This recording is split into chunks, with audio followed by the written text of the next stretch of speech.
Hi guys, welcome back to my channel. So today I'm going to show you guys how I make my own hang tags for my robes that I sell online. And so I make them using a Cricut machine. So I'll be showing you how I make it with my Cricut machine. But before I do that, I'm going to run a few errands. I have to go get my nails done. I have to go buy some materials at Michael's so that I can make the hang tags to show you guys. And I love getting my nails done because my nail technician, Annie, is so amazing and she always gives me the best dating advice. And I love how she does my nails. Aren't they beautiful? To the local library to donate some books because I already read them, and I feel like it's always best if we're able to donate our books versus dropping them off at a Goodwill where they're resold. I feel like other kids or other people could use these books for free by just renting them out instead of having to purchase them. The reason I like to do that is because as a kid, I got a bunch of books from the local library because I wasn't able to constantly purchase books. So I always came to the library to check out books. So these are some of the books that I donated.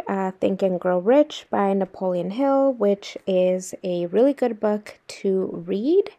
And this one is I Am Malala. It's a super inspirational book. And this one is called Little Women, about some sisters. I highly recommend this book as well. I came to do a quick run to Michael's because I am making more hang tags for all the robes that I'm making and just kind of going over my inventory. So this is how I organize my inventory. I fold all the robes. Before I fold them, I iron them and make sure that they look nice and neat. And these are the hang tags that I make. So I use my Cricut Explorer machine to make my own hang tags for my robes. And the reason I do this is because I don't like to order a big quantity with a third vendor party. So I rather make them myself, and also it's just more efficient and more affordable if you're doing smaller runs versus buying big quantities that you don't know if you're going to use or not in the future. So it's just best to kind of do your own. And I get all my materials at Michael's. I'm using the Cricut Explorer and I'm using the Cricut foil, and this is a pretty easy tool to use. Just always make sure that you are doing this step slowly when you're placing it on your mat. And the reason I say this is because sometimes you don't stretch out the material enough and it gets all crinkled when it starts actually doing the foil transfer. So this is why they give you these strips of tape that are easily removable and it doesn't mess up your paper. So just make sure that you remove it slowly when you have to remove it in that step, and I'll show you the step where it gets removed. But right now I'm just placing tape on all four sides, and yes, you do have to place the tape on all four sides so that it stays in place when it's transferring the foil.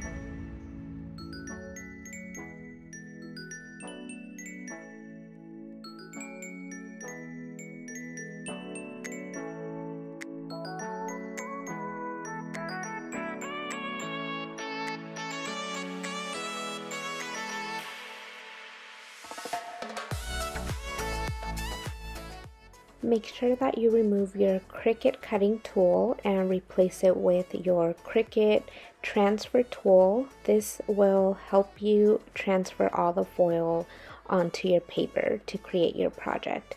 And once you set that up, you will go back to your computer and just make sure that you fit in as many as you would like to make. And in my case, I usually make about 12 in a 12 by 12 sheet, and yeah, that's what works for me. Also, make sure that you move them around so that they're not touching each other. This way you ensure a nice cutting image when it's being cut after the transfer foil. So first you're gonna do the transfer foil, and then the machine's gonna tell you, okay, it's time to cut, and I'll show you guys once we get to that step.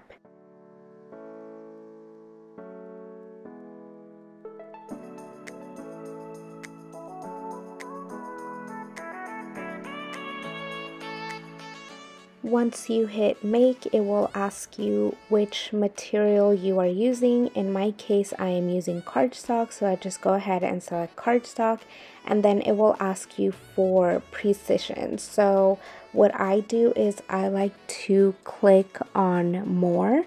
That way it presses on the foil to the cardstock material a little more versus it just being placed on lightly. I then go ahead and put it on custom. You have to always remember to put it on custom when you are doing transfer foil, because if you don't put it on custom, it's not going to do anything and you're going to think that something is wrong with your Cricut machine, but nothing is wrong with your Cricut machine, I promise. All you have to do is just set the thing on custom. Once you hit the custom button, you're going to just let it run. You're going to hit the blinking C for the Cricut, and you're just going to let it run its course. And once it's done, it will let you know. And just make sure that you do not remove the mat once the foil transfer is done if you are going to cut something after, because this can mess up your project. So just let it finish transferring the foil, and then it'll give you instructions on what to do next.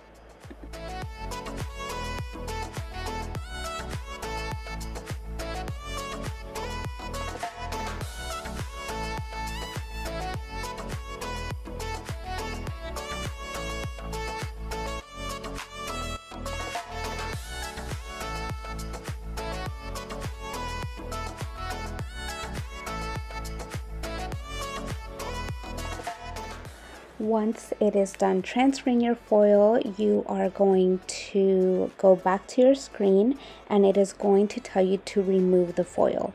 However, it is also going to tell you not to remove the mat, so you have to do this process slowly in order for you not to be moving your mat around or accidentally pulling it out. So just make sure that you remove the tape and the transfer foil slowly.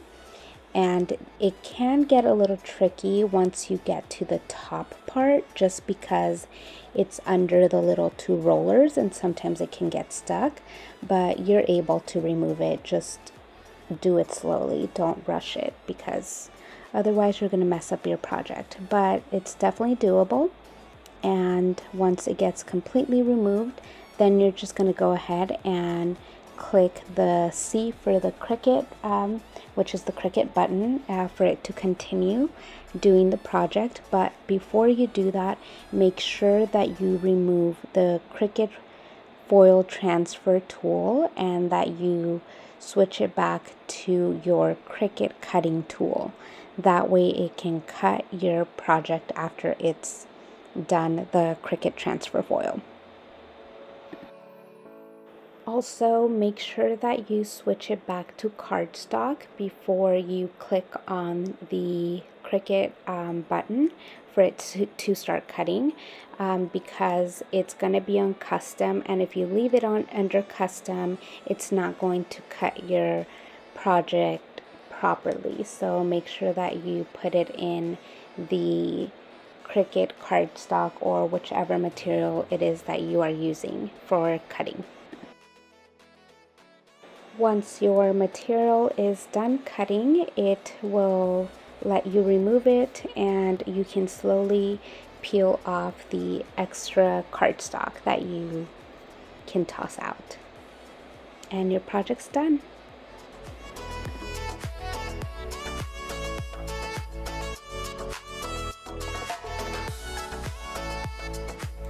I hope you guys like this little mini vlog / DIY tutorial on how to make your own hang tags for your brand. If you do, please don't forget to give it a like and subscribe.